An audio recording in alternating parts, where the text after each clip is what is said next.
The live TV, सच सबसे आगे। आप देख रहे हैं द लाइव टीवी और मैं हूं आपके साथ मुनमुन रहमान।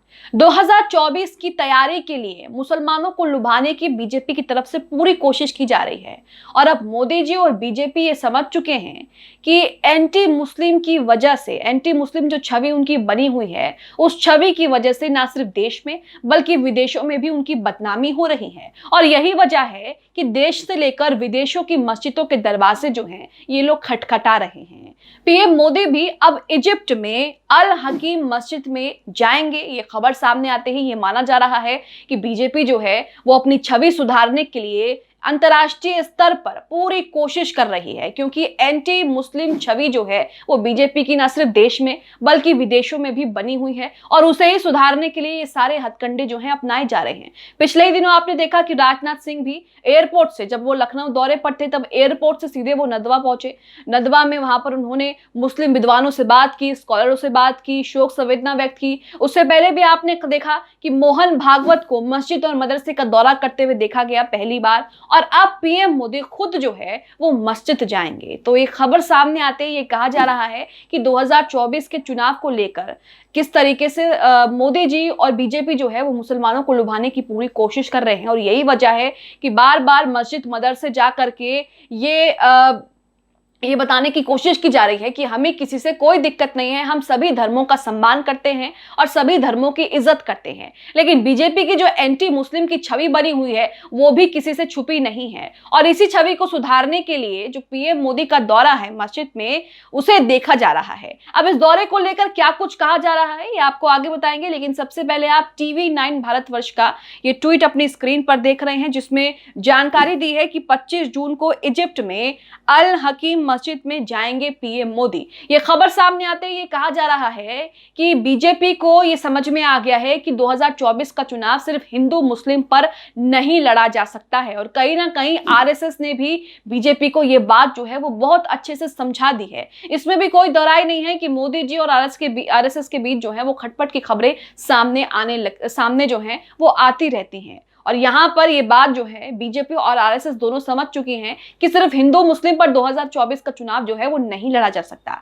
यही वजह है कि देश से लेकर विदेशों की मस्जिदों के दरवाजे जो हैं बीजेपी वाले लगातार खटखटा रहे हैं और इसका परिणाम क्या मिलेगा ये तो देखना होगा। इसी के साथ एबीपी की खबर देखिए, जिसमें मस्जिद के दौरे को लेकर, पीएम मोदी के मस्जिद के दौरे को लेकर कई तरह की जानकारियां दी गई हैं। पीएम मोदी 25 जून को इजिप्ट में अल हकीम मस्जिद में जाएंगे और इसे लेकर क्या कुछ कहा गया है, इस दौरे के क्या मायने निकाले जा रहे हैं, ये भी आप अपनी स्क्रीन पर देख रहे हैं। एबीपी की खबर आप अपनी स्क्रीन पर देख रहे हैं, जिसमें लिखा है कि पीएम मोदी मिस्र में अल हकीम मस्जिद का दौरा करेंगे, जाने क्या है पूरा कार्यक्रम। तो यहाँ पर यह भी कहा जा रहा है कि पीएम मोदी जो है वो वहां जाकर के भारतीय सैनिकों को श्रद्धांजलि देंगे, उन्हें नमन करेंगे। खबर में देखिए लिखा है कि प्रधानमंत्री नरेंद्र मोदी 24 से 25 जून को मिस्र की राजकीय यात्रा पर जाएंगे, जहां वो दोनों देशों के बीच संबंधों को मजबूत बनाने, कारोबार और आर्थिक सहयोग के नए क्षेत्रों में सहयोग बढ़ाने पर चर्चा करेंगे।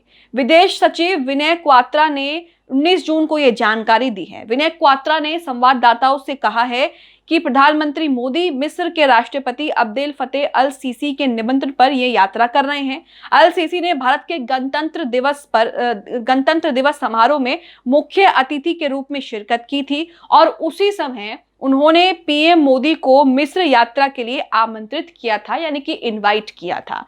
ये प्रधानमंत्री के तौर पर मोदी की मिस्र की पहली यात्रा होगी। तो यहाँ पर गणतंत्र दिवस के समारोह में मिस्र के राष्ट्रपति जो हैं वो आए थे, उनको आमंत्रित किया था, जिसके बाद उन्होंने पीएम मोदी को भी अपने यहाँ आने का जो है इनविटेशन दिया। इसी के साथ यहाँ पर लिखा है कि प्रधानमंत्री मोदी अल हकीम मस्जिद जाएंगे, जिसका पुनरुद्वार बोहरा समुदाय के सहयोग से किया गया है। वो हेलियोपोलिस युद्ध स्मारक जाएंगे और शहीद भारतीय सैनिकों को वहां पर श्रद्धांजलि भी देंगे।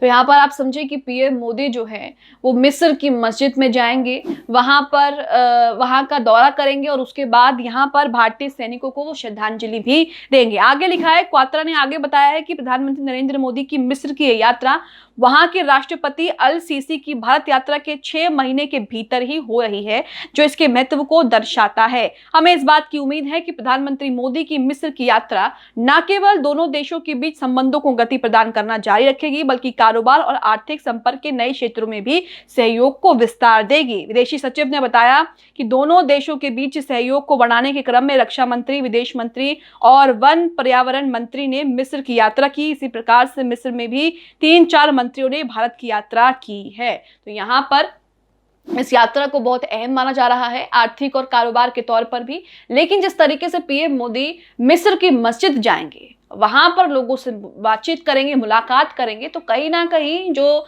देश के मुसलमान हैं, भारत के मुसलमान हैं और जो दुनिया में मुसलमान हैं, उन पर कहीं ना कहीं असर जो है वो पड़ेगा। और ये बात मोदी जी बहुत अच्छे से जानते हैं और शायद इसीलिए ही विदेशों में मस्जिद में जाकर के वो यहाँ पर दौरा करेंगे। अब इन सभी चीजों को जो है 2024 से जोड़ करके देखा जा रहा है, क्योंकि 2024 का चुनाव जो है वो सर पर है, उसमें ज्यादा वक्त जो है वो नहीं रहा है। और इस बात में कोई शक नहीं है कि बीजेपी चुनावों के लिए जी जान लगा देती है और इसीलिए बीजेपी की जो छवि बनी हुई है एंटी मुस्लिम की, उस छवि को सुधारने के लिए बीजेपी जो है अपने लेवल पर हर वो कोशिश कर रही है। मदरसे जा रही है, नदवा जा रही है, मस्जिद जा रही है, मुसलमानों को लेकर बातें कह रही है। मोहन भागवत अक्सर मुसलमानों को लेकर बातें कहते रहते हैं, आपसी भाईचारे की बातें कहते रहते हैं, कहते हैं कि ये देश सिर्फ हिंदुओं का नहीं है बल्कि सभी का, इस तरह की बातें कहते रहते हैं। तो कहीं ना कहीं इन सबको जो है वो 2024 के चुनाव से जोड़ करके देखा जा रहा है कि 2024 के चुनाव के लिए बीजेपी जो है अपनी एंटी मुस्लिम की छवि को सुधारने की कोशिश कर रही है।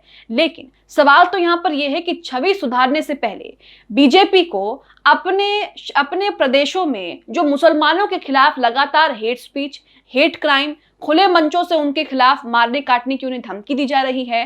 ताजा मामला उत्तराखंड का ले लीजिए कि उत्तराखंड के उत्तरकाशी पुरोला कस्बा में जिस तरीके से लव जिहाद को आधार बनाकर मुसलमानों को निशाना बनाया जा रहा है, मुसलमानों के घरों पर तोड़फोड़ की जा रही है, दुकानों में तोड़फोड़ की जा रही है, उन्हें वहां से खाली करने की धमकियां दी जा रही है, उस पर कार्रवाई करनी चाहिए। तभी उनकी छवि जो है वो सुधर सकती है, ना कि सिर्फ मस्जिद और मदरसे में जाकर के उनके दरवाजे खटखटाने चाहिए। लेकिन उसके बाद फिर से उसी तरह की चीजें होने लगती हैं, वही मुसलमानों के साथ मारपीट होने लगती हैं, मुसलमानों के खिलाफ जो है हेट स्पीच, हेट क्राइम जैसी खबरें जो है वो सामने आने लगती हैं और ऐसे मामले सामने आने लगते हैं। तो इसमें बीजेपी को जो है, जहां पर भी उनकी सरकार है, वहां पर उन्हें मुसलमानों के खिलाफ जिस तरीके से लगातार माहौल बनाया जा रहा है बेवजह, उस पर रोक लगाने की कार्रवाई जो है वो करनी चाहिए, ना कि सिर्फ मस्जिदों में दरवाजे खटखटाने की। लेकिन बीजेपी यहां पर पूरी कोशिश कर रही है 2024 के लिए। 2024 में मुस्लिम वोटों को अपने पाले में लाने के लिए बीजेपी के तमाम मंत्री जो है वो तैयारियों में लग गए हैं। राजनाथ सिंह भी पिछले दिनों नदवा जाते हैं, वहां पर मुस्लिम विद्वानों से, मुस्लिम स्कॉलरों से बातचीत करते हैं। 10 से 15-20 मिनट की बातचीत होती है, कई मुद्दों पर बातचीत होती है, शोक संवेदना व्यक्त करते हैं। वहीं मोहन भागवत भी पहली बार मस्जिद जाते हैं, मदरसे का दौरा करते हैं, बच्चों से बातचीत करते हैं। लेकिन दूसरी तरफ बीजेपी के ऐसे भी नेता है जो लगातार मुसलमानों के खिलाफ जहर उगल रहे हैं, लगातार ट्वीट करके मुसलमानों को बरगलाने की कोशिश कर रहे हैं, उनके खिलाफ माहौल बना रहे हैं। तो बीजेपी को ऐसे लोगों पर कार्रवाई करनी चाहिए, तभी बीजेपी की जो छवि है एंटी मुस्लिम की, इसमें कुछ सुधार जो है वो हो सकता है। आप इस खबर को लेकर क्या सोचते हैं? जिस तरीके से बीजेपी और मोदी जी लगातार देश से लेकर विदेशों की मस्जिदों के दरवाजे खटखटा रहे हैं, मदरसे जा रहे हैं, नदवा जा रहे हैं, और अब पीएम मोदी मिस्र के मस्जिद जाएंगे, तो इसे लेकर आप क्या सोचते हैं? हमें कमेंट बॉक्स में कमेंट करके जरूर बताएं। द लाइव टीवी, सच सबसे आगे।